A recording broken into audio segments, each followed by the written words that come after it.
Hello, everybody. We're going to do more story time We're back. about role playing. Just because of the fact that when we turned this off, Chris brought up something that happened when one of his, and something that, he remembered, and that he was going to bring up from the last one, but we just didn't have enough time. And then I was like, yeah, I also remember this one. And then when I brought that one up, he's like I started telling the story. I'm like, wait, no. This was a really freaking hilarious story. So, I'm going to start with mine, then you can jump into yours. So we're going to go with the concept that I'm going to go with A, B, and C. Because there was 3 people playing. Yep. So, and again, we're not trying to use names. So, A is kind of chaotic. He's kind of a little, slightly chaotic person. Like, he thought it was funny to do certain things. So, like, at the beginning of the campaign, they are all living it together because they were all Frenchmen, if I remember correctly. They were all living near the coast, near England. And England started invading. So they all fled in towards Paris. While in Paris, they all got a place together because they were like the only people that survived. And they didn't have much money, so they just got a place together. They were all married, stuff like that. And their wives started noticing that they would go out at night. And this is during a White Wolf campaign, so vampires and stuff like that. So they were going out at night. So they had been trying to talk to people about this and stuff like that, and actually got the priest to come in to make sure that they weren't corrupted by evil. And Guy A, one of the first things he does is when the guy's talking about it, which the guy's actually a ghoul, which means that he's been actually taking vampire blood. He's actually a fake priest. He doesn't actually worship God. He's pretending to make more money and, help out people and stuff like that. So as he's pretending to, maybe bless them, the one guy makes a screeching noise. Like if it's he's some kind of demon, and just takes off. And the other two go, what the fuck? And his wife just starts bawling in tears because he's been corrupted by the demon. And the priest is like, oh no, going with the nuts of the what the, the priest is like, what the fuck? But he's keeping it calm and stuff like that. And then he's blessing the other two to make sure they're not corrupted and realize they're not corrupted and it's just been him. And they're gonna, as a group of 3, hunt him down and exorcise the demon. And don't worry, we'll get it out of him and stuff like that. And then they all leave the house. And as soon as they all leave the house, the priest goes, what the fuck? And they're like, I don't know. So they literally hunted him down and pretended to exorcise the demon. The priest got even more money than he was originally going to. Because he wanted a decent amount of money from them to pretend that they were all fine and just go with the concept that nothing's wrong with them. But, so he wanted more money. He pulled that stupid. And then I'm pretty sure it was still those 3 characters who later on, they started becoming mercenaries. Doing weird mercenary assassin-ish work. And what they had to do is they went to a person's house. The person was an old lady who believes that that someone's breaking into her house or something like that, or her servants are doing something. She's not quite sure. She keeps hearing voices but can never find out something. So she wants them to go check it out. They actually do a bunch of rolls. They do a bunch of searching. They do a bunch of this stuff. When they finally figure it out, the servant girl has been sneaking her boyfriend into the house. The servant girl actually lives there. She was sold to the woman before this. Her parents had sold her to the rich woman. Her boyfriend had been still with her, and they had been still hanging out together. So he would sneak into the little hole outside the house, which would sneak into where the fridge would be, because the fridge is just basically a cold room. So he would sneak into the cold room. They would basically cuddle, and whenever she would come down the stairs, because the servant girl lived under the stairs. Whenever she would come down the stairs, he would just crawl back up the hole. Yeah. And stuff like that. So they caught them. They bring it up. The servant girl is trying to argue that no, it didn't happen this way, blah blah. Because they went right up to the rich girl and told her exactly what happened. So basically, the rich girl goes inside. You hear a couple the boys are okay, well we still want to get paid. What the heck just happened? And she comes back out. She pushes the servant girl out of her house, butt-ass naked. Because the rich girl had bought all of her clothes. So they were her clothes, not the servants'. and stuff like that, and just kick the servant out. And the girl's like now naked and stuff like that, and stuff like this. But they were chasing. I think it was just prior to this. They would actually chase the guy down, because that's the part I forgot to bring up. They chased the guy down to actually see what he was doing. So after they're chasing him down, guy A is chasing him and keeping up decently. Guy B is keeping up but falling back a little bit. And guy C, which is where the story really is going to go. Guy C. Guy C is chasing, and he just overtakes the two guys, and he's almost catching up to the person. And then he rolls again to see if he can catch him, and botches. And when he botches, basically he goes to tackle the guy, misses the guy, and takes out a fence. And literally just because I rolled for damage and all that stuff, he destroys the fence, but doesn't hurt himself. He gets back up, brushes himself off. Everyone's still running up ahead. He runs up, catches up to him again. Botches, takes out something else. And he did 3 times where he botched. And then the 4th time he hits this guy. And then when he hits this guy, he rolls, a couple things happen. And then basically he tackles this man from behind. They tumble on the floor, and how I explained it to him is that the man is now facing him. And he goes, how is this man facing him? Me. I hit him from behind. I'm like, man, you're looking right dead in his eyes. He goes, fuck, well, I push him, down to the ground, make sure he stays there. I'm like, okay, well, you realize that you're pushing his back.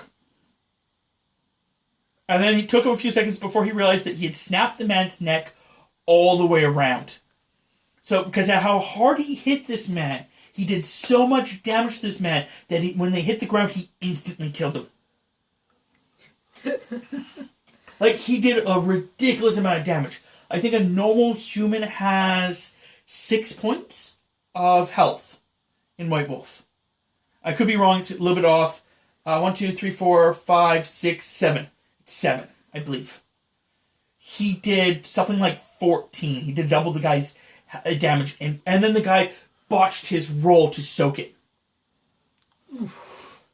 So the guy instantly just died. So they, when they go back to the girl, when they do this and the girl gets pushed out, she's bringing up the fact of, is my boyfriend okay? Stuff like that.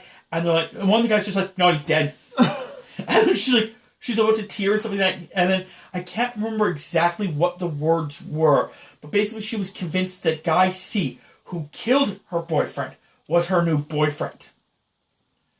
And they convinced her of this by just the words that they had said. And then on top of that, because Guy A also had that problem where he would just talk. He was a really good talker. Also, he was really chaotic and also a really good talker. So he convinced her that, no, that's your new boyfriend. Give her your shirt. So he gives her his shirt. And then as they're progressing, they're talking about just leaving her. Just walking away from her. But Guy C's but that's my favorite shirt. That's my lucky shirt. And stuff like that. It's my only shirt. So they were just going to go to the Merc place, leave her outside, go through the back door, or put her around the corner. But I'm like, there's no back door. And they're like, okay, well, we just put her around the corner so she's out of the way. And then we'll go out the other way. I'm like, okay. But the guy just would not give up his shirt. Some of those are the best kind of stories, is where people are fixated on this one stupid concept, but it makes the character. So then the guy walks, and he's a really tall man. The character was 6'6" or something like that, so he's a really tall man. The girl's 5 feet, maybe 5'2". So he was really strong already. He was this gangly, weird strongness. So he was talking about the fact that he's just gonna, he wants her shirt. I'm like, okay, well the problem is if you take the shirt off of her, she's going to be naked. So she's going to immediately realize something's wrong. You don't just let a naked girl walk around the street. And he goes, okay. And then she won't really give up the shirt because, she thinks that you're her boyfriend, stuff like that. So by taking the shirt back, you're convincing her that you're no longer her boyfriend. She'll start crying. He goes, okay. And basically I'm trying to convince her that he can't take the shirt. So he goes, okay, no problems. I grab her by her feet, drop her on her head. I'm like, what? So he grabs her by her feet, picks her up as high as he can, and just drops her on her head. He does not do enough damage to kill her, but he does so much damage that he actually cripples her. So basically when she lays there on the ground, she starts talking to him about how she loves him, but she's basically brain damaged. So he picks her up again and drops her on her head, killing her. Then takes his shirt off of her, puts it on himself, and walks away. You've had some pretty bloodthirsty characters. Oh, those characters still get worse. Later on in that same campaign, guy A realizes that because there's generations, the lower the generation, so the closer to 1 you are, the stronger you are. I remember that little bit. Guy B was like 6th generation. Or maybe he was, we'll go with 6 for now. I think it was actually, he was 5th. Yeah, he was 5th. Because that was actually part of the story later on. He was 5th generation. Guy A was 6th. And had realized that Guy B was 5th. So he was actually tempted to eat his own friend. So he'd be a higher generation. It's called diablerie. It actually would, if you eat someone that is close to you, you actually jump to them. So you actually, get a bunch more bonuses. So he actually goes up and he tries to eat him. And as he tries to eat him, basically he fails his roll. So he actually doesn't fully bite in. And the guy goes, "What the hell?" Punches him. And they go into a little fight. And they're about to actually stand up and fight. And Guy A realizes he cannot take him. It was supposed to be a surprise attack. It didn't work. Now he's screwed. And as he's trying to figure out what he's about to do, Guy C walks into the house. So Guy A creates an illusion, because he had that, one of his disciplines allowed him to create illusions. He created an illusion so you couldn't see the other guy.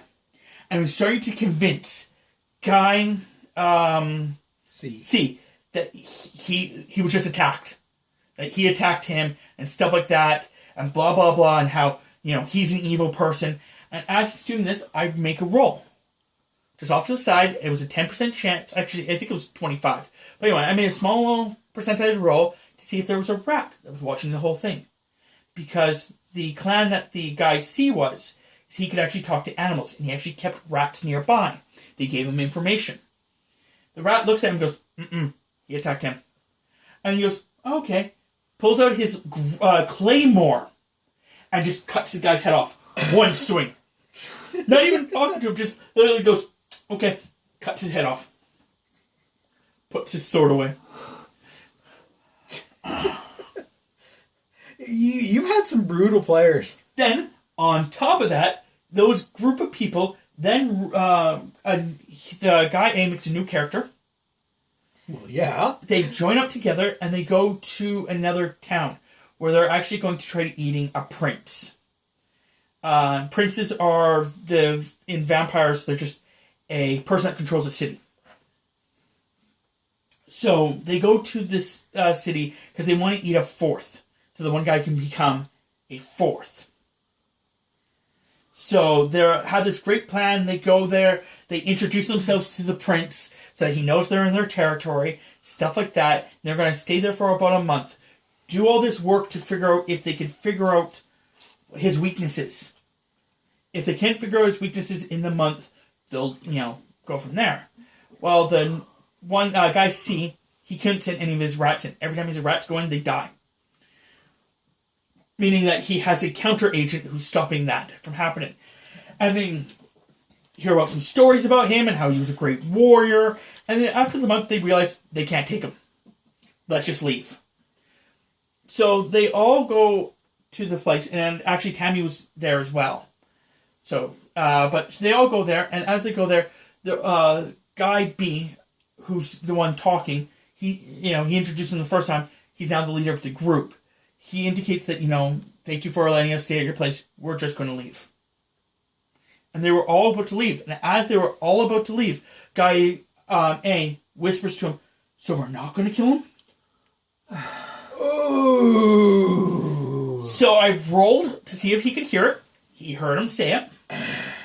So as, he goes, basically pulls out his weapon. As he pulls out his weapon, basically the boys realizing that, the guy B and C realizing that, guy A has just gotten them into a battle, they pull their swords. And as they all pull their swords, Tammy just goes, no, and does this. Like, just, which you can't see, it's like, she just puts her hands behind her head and gets to the ground. Basically, as that's happening, he moves really fast to them, and in one swing takes all 3 of their heads. There can be only one! And kills them all at once. Except for Tammy, who was the smart one and got the hell down on the ground. In that same campaign earlier than this, when they first met Tammy, they had to go kidnap her. And as they're trying to kidnap her, Guy A decides he wants to kill her.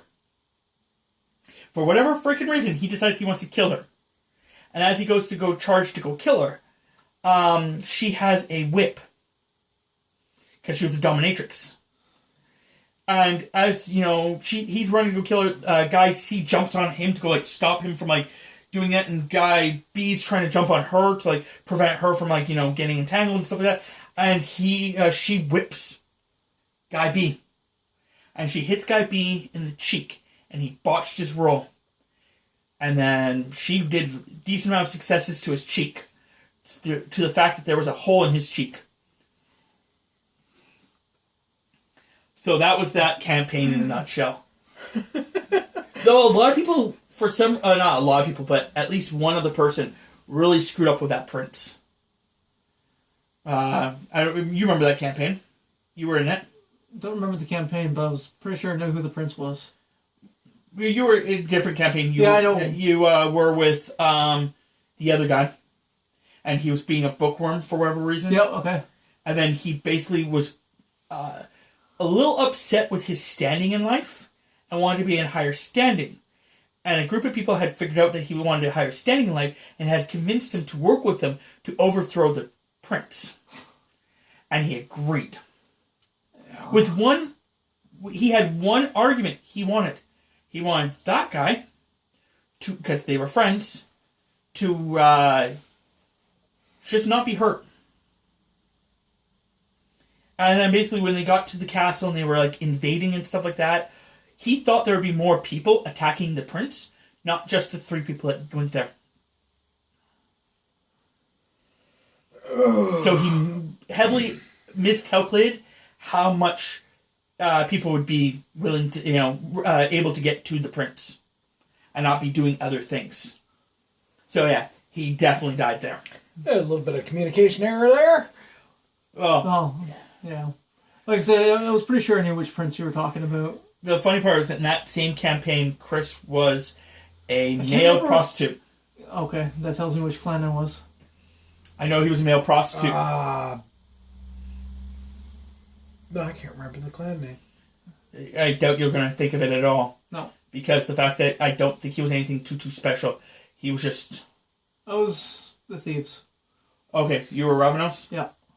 But anyway, he was just... What he would do is he would go to... he would sit there near alleys, convincing men to come and, down them.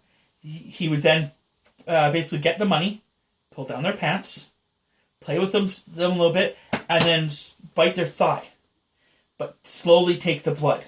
And in White Wolf, if you slowly take the blood, it's actually pleasurable.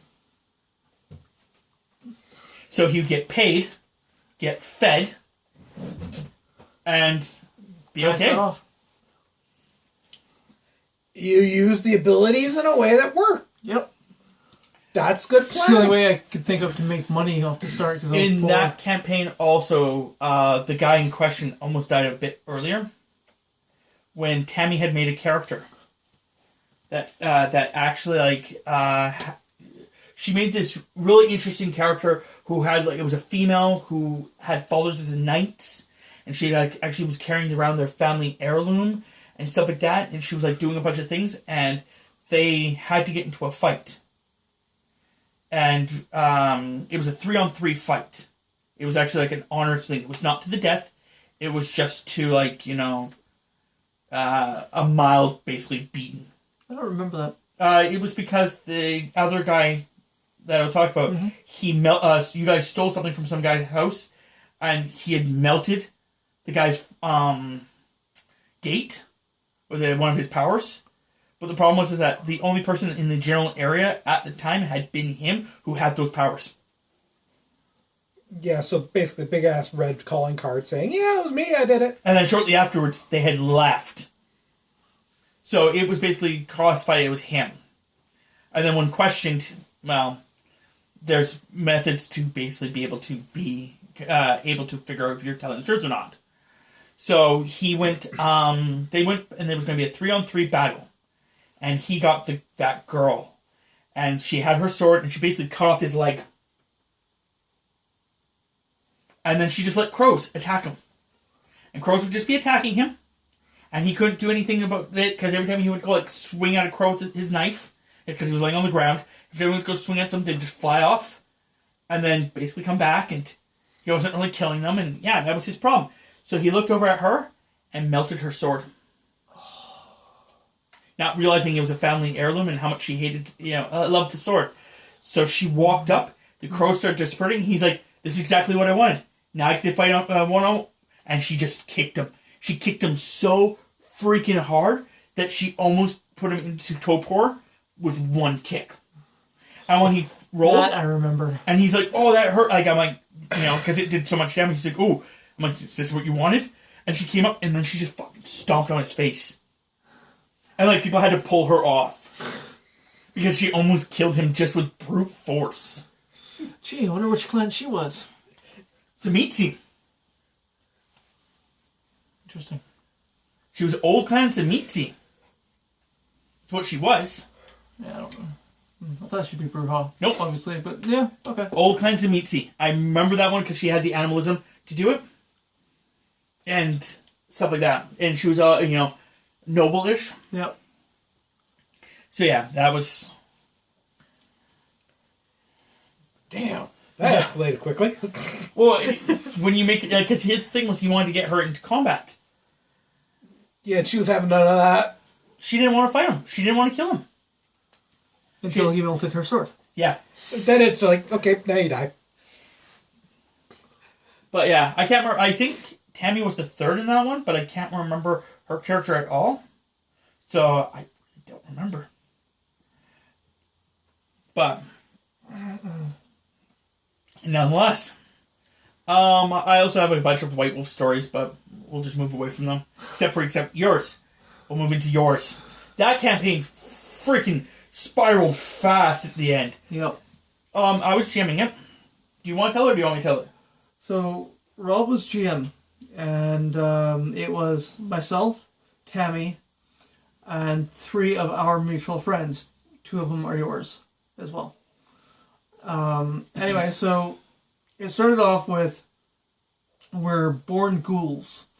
And so as a born ghoul, you get a little bit of the abilities that your clan is. Only if you're like a bunch of generations in, which what you guys were. Yeah. So they literally could actually use some of the parent vampires' abilities. So disciplines. I myself was Malkavian.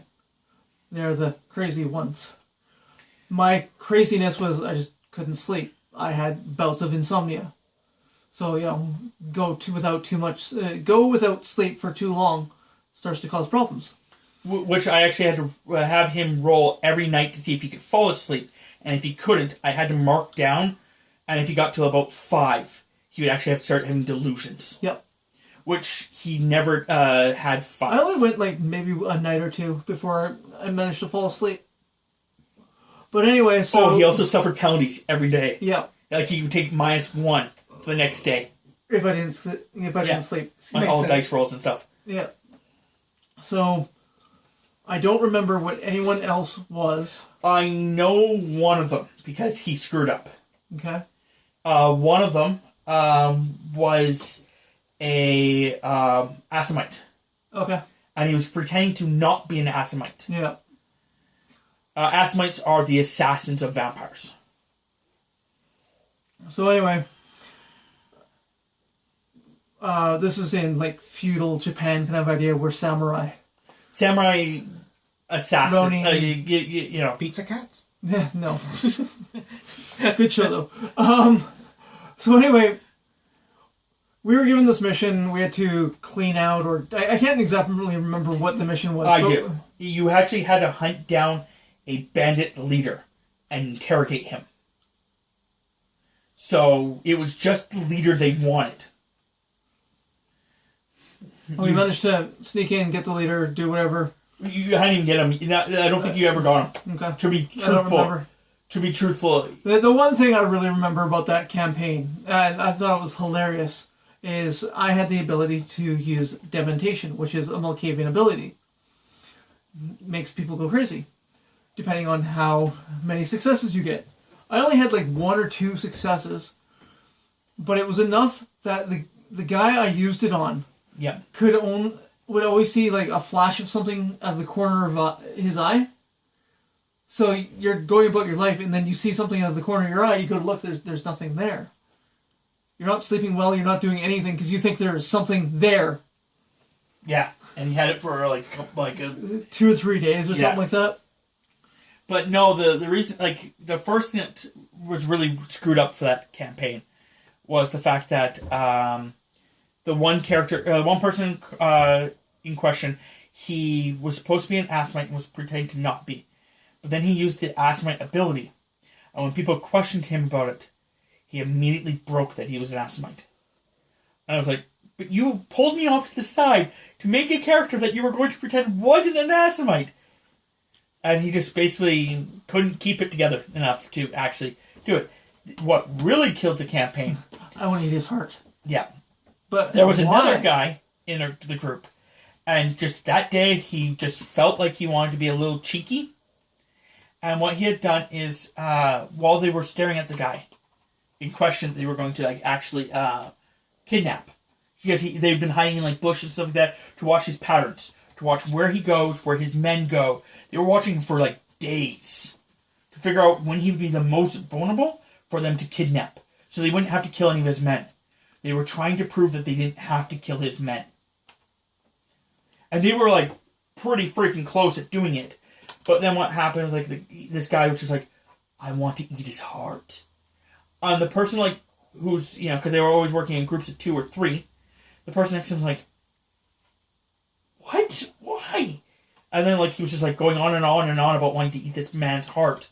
So that when they finally grouped up together, which Chris was the leader in that one, she basically ratted him out. And like they couldn't trust him again from there on. I think in that one, Tammy and I were sleeping together. No, it was the one. The other woman? Okay. Yeah. I can't remember. They were all I knew... men. They were all men, as in the characters. Yeah. And yeah, Chris was basically getting plowed by one of them. It's gonna be interesting. But we're at 28 minutes. So. Okay. So we'll probably call it there. Yep. Do you have any stories? Yeah, if you have any role-playing stories, I guess you could probably put them in below, or,